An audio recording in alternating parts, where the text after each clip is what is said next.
My sister left her 4-month-old baby on my doorstep when I was 26, and 12 years later she came back claiming I stole him. Her name is Jolene. One morning she disappeared after leaving her infant son with a diaper bag and a short note that said, "I can't do this. Please take care of him." I was single, earning $14 an hour, and suddenly responsible for a baby I never planned for. That first week I called her 63 times until her number was finally disconnected. Our parents said she had moved to California with some guy and they wanted nothing to do with it.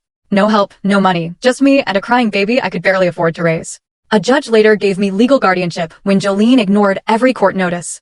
I kept his name Wyatt because it was written on his hospital bracelet. Raising him cost me everything.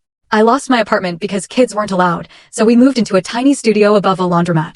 I worked a front desk job by day and cleaned offices at night while an elderly neighbor watched him for free. I survived on rice and canned beans just so he could have formula, diapers, and clothes. But every sacrifice was worth it.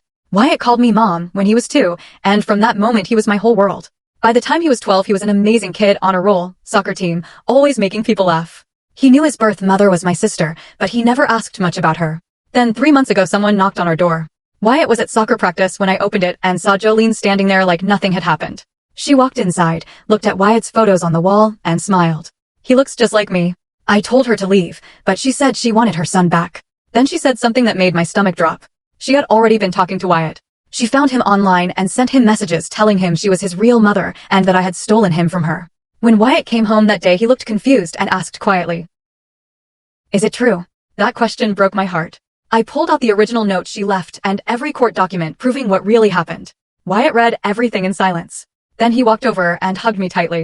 "I'm sorry, Mom," he said. I told him he had nothing to apologize for. Now Jolene has filed a custody petition, but my lawyer says it won't go anywhere. And Wyatt already blocked her number.